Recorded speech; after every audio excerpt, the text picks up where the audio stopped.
আপনার রিজিক নিয়ে এত টেনশন করার কোনো দরকার নাই। বিয়ে শাদী হচ্ছে না, এই জন্য কবরে গিয়ে মানত করার কোনো দরকার নেই। সময় মতো হবে ইনশাআল্লাহ। আল্লাহ পাকের কাছে লাউহে মাহফুজ আছে। লাউহে মাহফুজ মানে সুরক্ষিত একটা ফলক। এখানে আল্লাহ পাক কলমকে বললেন লিখো। কলম বলল যে মাযা আকতুব, আমি কি লিখবো হে আল্লাহ? আল্লাহ পাক বললেন কিয়ামত পর্যন্ত যা যা হবে, শেষ দিন পর্যন্ত যা কিছু ঘটবে লিখে ফেলো। কলম লিখে ফেলেছে কিয়ামত পর্যন্ত কি কি হবে। অতএব আপনার রিজিক নিয়ে এত টেনশন করার কোনো দরকার নেই। বিয়ে শাদী হচ্ছে না, এই জন্য কবরে গিয়ে মানত করার কোনো দরকার নেই। সময় মতো হবে ইনশাআল্লাহ। যখন রিজিক তাকদিরে লেখা আছে, সময় মতো ইনশাআল্লাহ হবেই। তাকদিরের বাইরে কিচ্ছু হবে হবে না। তো আল্লাহ পাক তাকদির লিখে ফেললেন। এমনকি লাউহে মাহফুজে কোরআনও লিপিবদ্ধ আছে। সূরা বুরুজ পড়েন নাই? বাল হুয়া কুরআনুম মাজিদ ফি লাউহিম মাহফুজ। লাউহে মাহফুজ থেকে কোরআন মাজিদ নাজিল করা হয়েছে প্রথম আসমানে। এরপর প্রথম আসমান থেকে আস্তে আস্তে ধাপে ধাপে বিভিন্ন ঘটনার পালাক্রমে রাসূলুল্লাহ সাল্লাল্লাহু আলাইহি ওয়াসাল্লামের কলবের মধ্যে জিবরাইল আলাইহিস সালামের মারফতে ওহী করা হয়েছে। এই হলো কোরআন, যেটা নাজিল হতে সময় লেগেছে 23 বছর।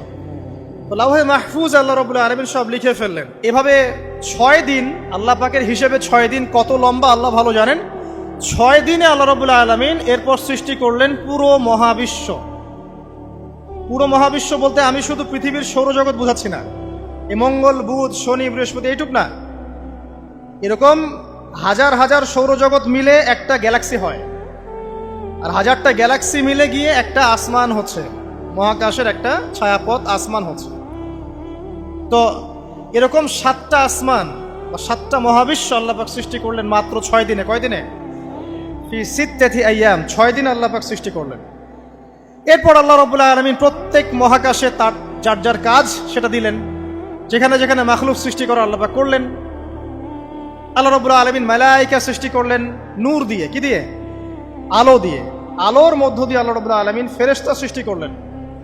আল্লাহ পাক জিন সৃষ্টি করলেন। জিন কি দিয়ে?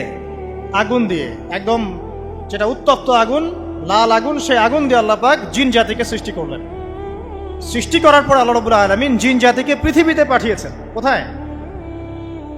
আর এখন মানুষ পৃথিবীতে যা করছে, জিন জাতীয় কিছুটা এরকমই কাজ করেছিল, বরং তার চেয়েও হয়তো বেশি করেছিল। পৃথিবীতে সে ফিতনার ফাসাদ সৃষ্টি করেছিল। এক পর্যায়ে আল্লাহ রাব্বুল আলামিন জিন জাতিকে ধ্বংস করে দিলেন। কিছু কিছু জিনকে আল্লাহ পাক অবশিষ্ট রাখলেন, যেগুলো পাহাড়ে, পর্বতে, বিভিন্ন জায়গায়, সমুদ্রে আশ্রয় নিল। পাহাড়ি এলাকাগুলোতে জিন থাকে, গভীর সমুদ্রে জিন থাকে, হ্যাঁ, জঙ্গলে জিন থাকে। এরকম কিছু জায়গা আছে, এগুলোর মধ্যে জিনরা থাকে। ওদেরকে ডিস্টার্ব করতে গেলে সমস্যা, আপনাকে ধরে ফেলবে। আর যদি প্রতিদিন সকাল সন্ধ্যার জিকির আজগার ঠিকঠাক মতো না করেন, কোরআন তেলাওয়াত ঠিকঠাক মতো না করেন, নামাজি না হন, আর পবিত্র না থাকেন, তাহলে জিন ধরার সম্ভাবনা বেশি। আর আমার মনে হয় এখনকার যে মেয়েগুলো রাস্তাঘাটে ঘোরাফেরা করে, এদের বেশিরভাগই জিন ধরা। কারণ আছে, এমনি এমনি বলি নাই। এটা আপনাকে বুঝতে হলে আল্লাহ এবং তার রাসূলের চোখ দিয়ে দেখতে হবে। তো কারণ তাদের চালচলন স্বাভাবিক না, কিছু একটা ওদের উপর ভর করেছে। ওই ভরটা করার কারণে তার চালচলন আজকে এমন হয়ে গেছে। এবং বহু মেয়ের ঘটনা এমন শোনা যায় যে সরাসরি তারা জিন দ্বারা ইফেক্টেড হয়। দেখেন না, রুকিয়া করতে হয়, শরীয়ীভাবে রুকিয়া করতে হয়। তো খেয়াল রাখবেন, সকাল সন্ধ্যার জিকির আজগার ঠিক রাখবেন, কোরআন তেলাওয়াতটা ঠিক রাখবেন, নামাজি হবেন, পাক পবিত্র থাকবেন, জিন আপনাকে কোনো ক্ষতি করতে পারবেন না ইনশাআল্লাহ। জিনরা কিন্তু রাসূল সাল্লাল্লাহু আলাইহি ওয়াসাল্লামেরও ক্ষতি করার চেষ্টা করেছিল।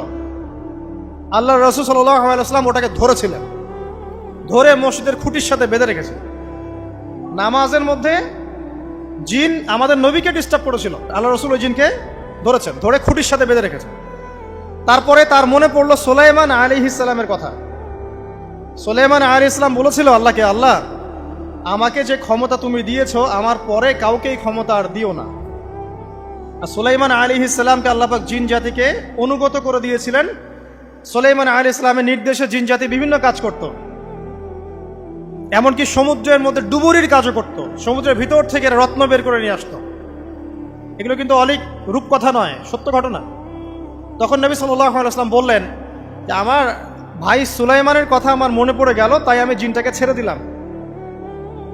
তো আল্লাহ পাক জিন জাতিকে সৃষ্টি করে এই পৃথিবীতে পাঠানোর পর তারা এরকম ফিতনা এবং ফাসাদ সৃষ্টি করার পরে আল্লাহ পাক ওদেরকে ধ্বংস করে দেন। দেওয়ার পরে আরো অনেক যুগ এবং অনেক শতাব্দী কেটে যায়। কত যুগ কত শতাব্দী আল্লাহ ভালো জানেন। অনেক লম্বা সময় পরে গিয়ে আল্লাহ রাব্বুল আলামিন ফেরেশতাদেরকে ডাকেন। কাদেরকে ডাকেন? তাদেরকে ডেকে বলেন, ওয়াইজ ক্বালা রাব্বুকা লিল মালায়েকা, স্মরণ করো নবী সেই সময়ের কথা যখন তোমার রব ফেরেশতাদেরকে ডাকলেন, ডেকে বললেন, ইন্নী জাইলুন ফিল আরদি খলিফা, হে ফেরেশতা মণ্ডলী, আমি পৃথিবীতে আমার খলিফা পাঠাতে চাই। কি পাঠাতে চাই ভাই? খলিফা। খলিফার দুটো অর্থ, একটা হচ্ছে ওই যে জিনরা যে চলে গেল ওর স্থলাভিষিক্ত হয়ে আরেকটা জাতি, স্থলাভিষিক্ত হওয়া। আরেকটা ব্যাখ্যা হচ্ছে খলিফা শব্দের মানে হচ্ছে যে ব্যক্তি আল্লাহ পাকের বিধান অনুযায়ী পৃথিবীতে বিচার ফয়সালা করে সে আল্লাহর খলিফা। আমি কি বুঝাতে পারছি? আল্লাহ পাক ফেরেশতাদেরকে বললেন, আমি পৃথিবীতে আমার খলিফা পাঠাতে চাই, প্রতিনিধি, এবং যে আল্লাহর বিধান দ্বারা বিচার ফয়সালা করে। তখন ফেরেশতারা বলছেন, ক্বালু, ফেরেশতারা বলছেন, আতাজআলু ফিহা মান ইউফসিদু ফিহা ওয়া ইয়াসফিকুদ দিমা, হে আল্লাহ, আপনি কি এমন কোন সৃষ্টিকে আবার পৃথিবীতে পাঠাতে চান যে পৃথিবীতে গিয়ে ফিতনা ফাসাদ সৃষ্টি করবে অথবা রক্তপাত ঘটাবে? ফেরেশতারা এই কথা কিভাবে বলতে পারলো? হ্যাঁ, জিন জাতির অভিজ্ঞতার আলোকে। ঠিক আছে? তখন আল্লাহ পাক বলছেন, ইন্নী আ'লামু মা লা তা'লামুন, দেখো আমি যা জানি তোমরা তা জানো না। মানে তারা ফিতনা ফাসাদ সৃষ্টি করতে পারে, কিন্তু আমার কিছু মুখলেস বান্দা থাকবে যারা এই পথে পা বাড়াবে না। আচ্ছা, এবার আল্লাহ রাব্বুল আলামিন আদম আলাইহিস সালামকে সৃষ্টি করলেন। আল্লাহ পাক নিজের হাত দিয়ে আদম আলাইহিস সালামকে সৃষ্টি করেছেন। সূরা সদের মধ্যে আল্লাহ পাক বলেছেন, দেখুন মহাবিশ্বের কোন সৃষ্টির ব্যাপারে বলা হয়নি যে খলাকতু বিয়াদাই, আমি নিজ হাতে তাকে সৃষ্টি করেছি। শুধুমাত্র আদম আলাইহিস সালাম, আমাদের পিতার ক্ষেত্রে বলা হয়েছে খলাকতু বিয়াদাই, আমি নিজ হাতে তাকে সৃষ্টি করেছি। কত সম্মান, কত ভালোবাসা, তাই না? এবার আল্লাহ রাব্বুল আলামিন আদম আলাইহিস সালামকে সমস্ত নাম শিক্ষা দিলেন। সমস্ত নাম মানে কি? ওয়াল্লামা আদামাল আসমাআ কুল্লাহা, আল্লাহ পাক বলছেন এরপর আমি আদম আলাইহিস সালামকে মহাবিশ্বের যত জ্ঞান আছে সমস্ত নাম শিক্ষা দিয়ে দিলাম। সুবহানাল্লাহ। যেই জ্ঞান ফেরেশতাদেরও ছিল না, যেই জ্ঞান ইবলিসেরও ছিল না। ইবলিস কিন্তু অনেক জ্ঞানী ছিল, অনেক বড় আবেদ ছিল, সে দীর্ঘদিন আল্লাহর ইবাদত করেছে, কিন্তু এই জ্ঞান কিন্তু তারও ছিল না, ফেরেশতাদেরও ছিল না। সুম্মা আরাদাহুম আলাল মালায়েকা, এরপর আল্লাহ রাব্বুল আলামিন আদম আলাইহিস সালামকে ফেরেশতাদের সামনে নিয়ে আসলেন, উপস্থাপন করলেন। মহাবিশ্বের ঘটনা, এটা ঘটছে, চিন্তা করেন, এটা কিন্তু ঘটেছে আগে, অতীত। এবার সমস্ত ফেরেশতার সামনে আদম আলাইহিস সালামকে নিয়ে আসা হচ্ছে। এবার বলা হচ্ছে যে, হে ফেরেশতারা, তোমরা এই নামগুলো বলে দাও দেখি, তোমরা যদি সত্যবাদী হও। তো ফেরেশতারা বলছেন, লা ইলমা লানা ইল্লা মা আল্লামতানা, হে আল্লাহ, আপনি আমাদেরকে যা শিখিয়েছেন এর বাইরে তো কোনো জ্ঞান নাই আমাদের। তারপর আল্লাহ পাক আদমকে বললেন আলাইহিস সালাম, হে আদম, তুমি সব নাম বলে দাও দেখি। এরপর আদম আলাইহিস সালাম সমস্ত নাম একটা একটা করে বলে দিলেন। তাহলে আমাদের পিতা জ্ঞানী ছিলেন, নজ্ঞ ছিলেন? আর আমরা তার সন্তান হিসেবে জ্ঞানী নজ্ঞ, এটা আমাদের শোভা পায়। আমাদের পিতা ছিলেন মহাবিশ্বের সবচেয়ে জ্ঞানী সত্তা। আল্লাহ রাব্বুল আলামিন তাকে জ্ঞান শিক্ষা দিয়েছেন, সমস্ত জ্ঞান। তবে তার সমস্ত জ্ঞান আর এই মহাবিশ্বের সমস্ত জ্ঞান আল্লাহর জ্ঞানের তুলনায় কতটুকু জানেন? একটা সমুদ্রের মধ্য থেকে এক ফোঁটা পানি উঠালে যেমন হয়, পুরো মহাবিশ্বের জ্ঞান আল্লাহর জ্ঞানের সামনে এতটুকু। আল্লাহ পাকের জ্ঞান এত অসীম, পুরো মহাসাগরের মধ্য থেকে এক ফোঁটা পানি তুললে, ওই যে এক ফোঁটা পানি তুললেন, এটা মহাবিশ্বের জ্ঞান, আর বাকি সমস্ত পানি এটা আল্লাহ পাকের জ্ঞান। ঠিক দুনিয়ার জীবনের এক্সাম্পলটা এমনই। একটা সাগরের মধ্যে আঙ্গুল ডুবালে, আঙ্গুল উঠালে যতটুকু পানি আঙ্গুলে বেঁধে থাকে, এটা দুনিয়া। আর পুরো মহাসাগরটাই হচ্ছে কি? আখিরাত। নবীজি বলছেন সাল্লাল্লাহু আলাইহি ওয়াসাল্লাম, একটা মৃত গাধাকে দেখে বলছেন, সাহাবীরা, তোমরা কি কেউ এই গাধাটাকে 1 দিরহামের বিনিময়ে কিনবে? কান কাটা, মৃত, গলে আছে, এই গাধাটাকে কিনবা 1 দিরহাম দিয়ে? সাহাবীরা বলছেন, মাংনা দিলেও তো কিনবো না। ইয়া রাসূলুল্লাহ, যদি ফ্রিও কেউ দেয়, বিনামূল্যে দেয়, তাও তো নিব না। তখন নবী সাল্লাল্লাহু আলাইহি ওয়াসাল্লাম বলছেন, এটাই হচ্ছে আল্লাহর কাছে দুনিয়ার এক্সাম্পল। ওই মৃত গাধা তোমাদের কাছে যতটা না ইম্পর্টেন্ট, যতটুকু মূল্য রাখে, আল্লাহর কাছে এই দুনিয়া তার চেয়েও কম মূল্য রাখে। তো এই দুনিয়াতে তো সব ফয়সালা হবে না। আমরা তো হতাশ হয়ে যাই না যে দুনিয়াতে এমন কেন, এটা কেন, ওইটা কেন। দুনিয়া এটারই জায়গা। দুনিয়া সবকিছুর কনক্লুশনের জায়গা না, সবকিছুর পরিসমাপ্তির জায়গা হচ্ছে কিয়ামতের মাঠ। ওই দিন যে সফল সে সফল, যে ব্যর্থ সে ব্যর্থ। দুনিয়ার বাড়ি গাড়ি, স্ট্যাটাস, চাকরি বাকরি, ইজ্জত সম্মান, এটা সাফল্য ব্যর্থতার মানদণ্ড নয়, চূড়ান্ত মানদণ্ড নয়। চূড়ান্ত মানদণ্ড কি? ফামান যুহজিহা আনিন নার ওয়া উদখিলাল জান্নাহ ফাকাদ ফাজ। যাকে জাহান্নাম থেকে বাঁচানো হবে, জান্নাতে প্রবেশ করানো হবে, পুলসিরাত পার হতে পারবে, এই একমাত্র ব্যক্তি সফল। সাফল্যের সংজ্ঞাটা জেনে রাখবেন, তাহলে আপনি দুনিয়াতে হতাশ হবেন না ইনশাআল্লাহ। এবার কি হলো, যখন আদম আলাইহিস সালাম সমস্ত নাম শিক্ষা দেওয়া সমস্ত নাম বলে দিলেন, এখানে নাম মানে কিন্তু খালি নাম নয়, জ্ঞান বলে দিলেন, তখন আল্লাহ রাব্বুল আলামিন ফেরেশতাদেরকে বললেন, তোমরা সবাই এখন আদমকে সিজদা করো। ওয়া ইয কুলনা লিল মালাইকাতি ইসজুদু লি আদম। আল্লাহ পাক এবার বলছেন, আমি সমস্ত মালায়েকাকে বললাম তোমরা আদমকে সিজদা করো। ফাসাজাদু, সবাই সিজদা করলো, ইল্লা ইবলিস, ইবলিস সিজদা করলো না। কেন করলে না? ইবলিসকে বলা হচ্ছে, ইয়া ইবলিস মা মানাকা আল্লা তাসজুদা ইয আমারতুক। তোমাকে কে নিষেধ করলো সিজদা করতে ওই আদমকে যাকে আমি আদেশ করেছি? কে নিষেধ করলো? তখন ইবলিস বলছে, খলাকতানি মিন নার ওয়া খলাকতাহু মিন তিন। আমাকে সৃষ্টি করেছেন আগুন দিয়ে, আর আদমকে সৃষ্টি করেছেন মাটি দিয়ে, আমি কিভাবে তাকে সিজদা করতে পারি? ইবলিস বলতে চাইলো যে আপনি যে বলছেন আদমকে সিজদা করো, আদম তো মাটির তৈরি, আমি তো আগুনের তৈরি, তাহলে আপনি ভুল বলছেন। নাউজুবিল্লাহ। আগুন কেন মাটির সামনে নত হবে? মাটি আগুনের সামনে নত হওয়া উচিত। তার কেয়াস হচ্ছে এমন। কেয়াস মানে কি? তার এটা কি? হ্যাঁ, তার এটা যুক্তি, তার এটা যুক্তি এবং দর্শন যে আমি কেন তাকে সিজদা করব? আমি তো আগুনের তৈরি, আর আদম হচ্ছে মাটির তৈরি। তো খলাকতাহু মিন নার ওয়া খলাকতানি মিন তিন, খলাকতানি মিন নার ওয়া খলাকতাহু মিন তিন। আমাকে সৃষ্টি করেছেন আগুন দিয়ে, আদমকে সৃষ্টি করেছেন মাটি দিয়ে। আবা ওয়াস্তাকবারা, আল্লাহ পাক বলছেন সে উদ্ধত হলো এবং অহংকার প্রদর্শন করলো। আর আল্লাহ পাক অনেক কিছু মাফ করে দেন, কিছু কিছু বিষয় আল্লাহ পাক মোটেই পছন্দ করেন। তার মধ্যে একটা হচ্ছে অহংকার, তার মধ্যে একটা হচ্ছে শিরক, তার মধ্যে একটা হচ্ছে অন্যের হক নষ্ট করা, তার মধ্যে একটা হচ্ছে আদম সন্তানকে হত্যা করা, তার মধ্যে একটা হচ্ছে বৃদ্ধ বয়সে ব্যভিচার করা, তার মধ্যে একটা হচ্ছে মুরতাদ হয়ে যাওয়া। ওই যে খ্রিস্টান হয়ে যাচ্ছেন না, খালি মরেন তারপর বুঝবেন, খালি মালাকুল মউত আসুক তারপর বুঝবেন।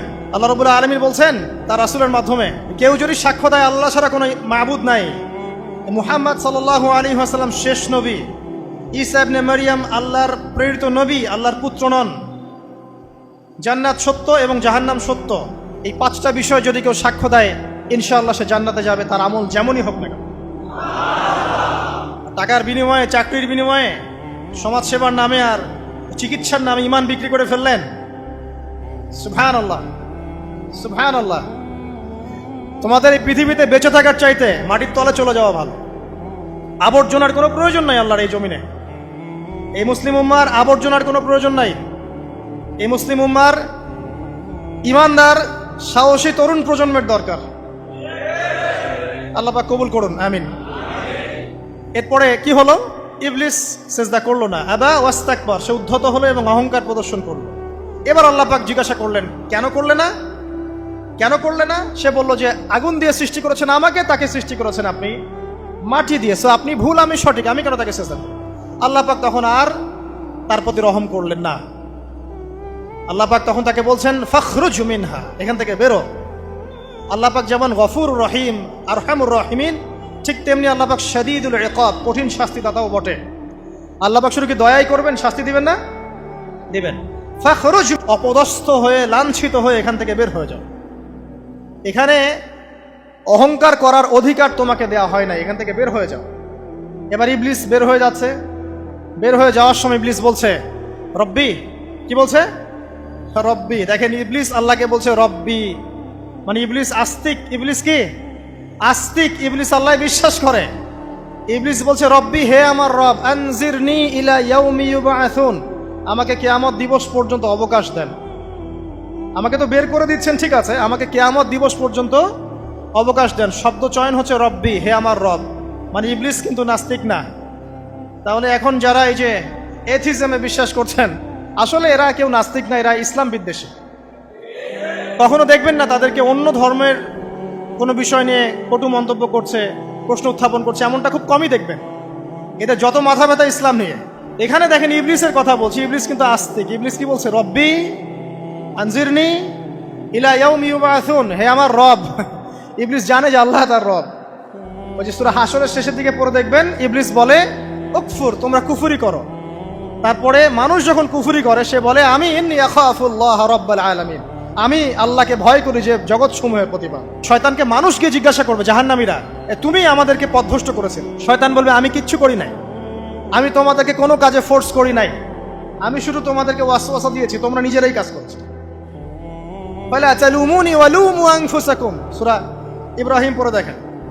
শয়তান বলবে তোমরা আমাকে লানত করো না, নিজেদেরকেই লানত করো, আমি তো তোমাদেরকে বাধ্য করে কাজ করাই নাই, তোমরা নিজেরাই করেছো এই কাজগুলো। আসুন সামনে যাই। এবার আল্লাহ পাক যখন ইবলিসকে বের করে দিলেন, সে বলছে আমাকে কিয়ামত পর্যন্ত অবকাশ দিন। কিয়ামত পর্যন্ত অবকাশ নিয়ে ইবলিস কি করবে? উত্তর, ইবলিস বলছে ফাবিমা আগওয়াইতানি, হে আল্লাহ, যে কারণে বা যে আদমের কারণে আপনি আমাকে এখান থেকে বের করে দিলেন, লাআকউদান্না লাহুম সিরাতাকাল মুস্তাকিম, আমি সে আদম সন্তানের সরল পথে ওত পেতে বসে থাকবো। শয়তানের কথা কি মনে থাকবে যুবক ভাইরা? শয়তানের চ্যালেঞ্জ কি? আমি আদম সন্তানের সরল পথে ওত পেতে বসে থাকবো, মানে আমার আপনার সবার পথে সে ওত পেতে বসে আছে। এটা যদি মাথায় থাকে তাহলে জীবনে চলা সহজ হয় না? আচ্ছা, আর কি করব? সুম্মা লাআতিয়ান্না মিন বাইনি আইদিহিম, শুধু বসেই থাকবো না, আমি আসবো তাদের সামন থেকে, ওয়া মিন খালফিহিম, তাদের পিছন থেকে, ওয়া আন আইমানিহিম, তাদের ডান দিক থেকে, ওয়া আন শামাইলিহিম, তাদের বাম দিক থেকে, ওয়ালা তাজিদু আকসারাহুম শাকিরিন, হে আল্লাহ, আপনি বেশিরভাগ আদম সন্তানকে শুকরগুজার পাবেন না। কার কথা? শয়তানের এই কথাটা কি সত্য না মিথ্যা? এখন বেশিরভাগ লোক নামাজ পড়ে না পড়ে না? পড়ে না। বেশিরভাগ মুসলিমের দাড়ি আছে না নাই? বেশিরভাগ মুসলিম সুদ খায় না খায় না? এখন বেশিরভাগ তরুণ প্রজন্মের জেনায় আছে না নাই? পর্নোগ্রাফি সবাই দেখে না দেখে না? অন্যের সম্পদ আত্মসাৎ মানুষ করছে না? দুর্নীতি করছে না? ঘুষ খাচ্ছে না? ইসলামের বিধান 100% পালন করে কত পার্সেন্ট মানুষ? খুব কম। আচ্ছা বাদ দেন এত বড় বড় কথা, শুধু কোরআনুল কারীম তেলাওয়াত করতে পারে কতজন মানুষ? বলি না আমরা 90% মুসলিমের বাংলাদেশ, তো 90% মুসলিমের বাংলাদেশে কত ভাগ মুসলিম কোরআন তেলাওয়াত করতে পারে? একটা শুমারি করে দেখেন, কোরআন শুমারি, এটা কোরআন শুমারি করে দেখেন যে কত পার্সেন্ট মুসলিম শুদ্ধ করে কোরআন পড়তে পারে। যারা পড়তে জানে তাদেরও পড়া যে কত ভুল আছে, আলেম ওলামার কাছে গেলে বুঝতে পারবেন। আর এই ভুলের কারণে যে অর্থ কত পরিবর্তন হচ্ছে আপনি তো জানেনই না। তো এই যে শয়তান বলেছে ওয়ালা তাজিদু আকসারাহুম শাকিরিন, আপনি বেশিরভাগকেই শুকরগুজার পাবেন। তো কথা সত্য না মিথ্যা? দেখেন, ও কিন্তু তার মিশনের মধ্যে ঠিকই আছে।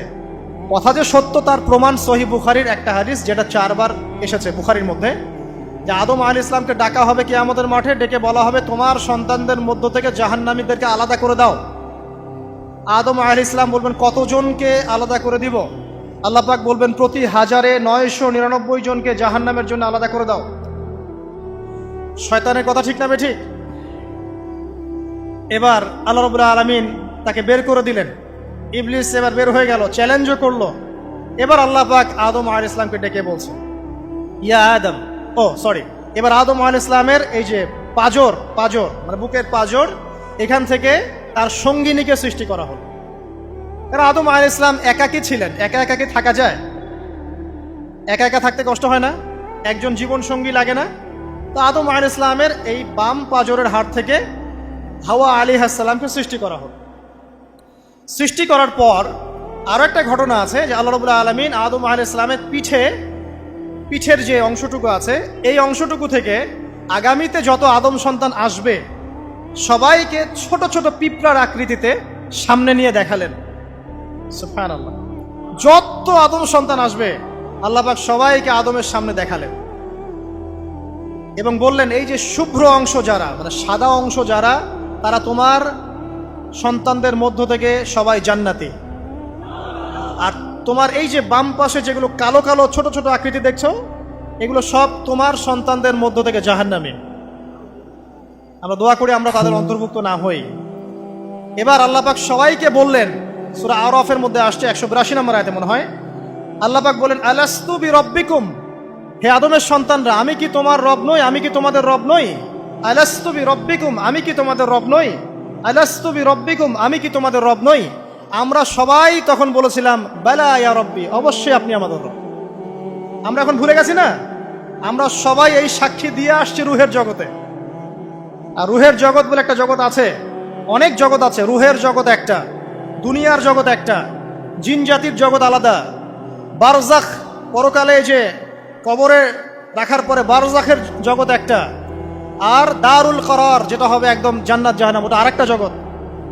এই যে মহাবিশ্ব যে সম্প্রসারিত হচ্ছে, এক এক গ্যালাক্সিতে এক একটা জগৎ না, এরকম বহু জগৎ আছে। রুহের জগতে আমরা এই ওয়াদা আল্লাহর কাছে করে এসেছি, এটাকে আহদে আলাস্তু বলে। কি বলে? আহদে আলাস্তু, মানে আলাস্তু বিরব্বিকুম, আমি কি তোমাদের রব নই? আমরা বলেছিলাম হ্যাঁ আপনি আমাদের রব। একটা মজার কথা আছে এখানে, যখন আদম আলাইহিস সালাম দেখছিলেন তার সন্তানদেরকে সাদা সাদা আকৃতি ছোট ছোট, এর মধ্যে একটা সন্তানকে দেখে, একজন সন্তানকে দেখে তার প্রচন্ড ভালো লেগেছিল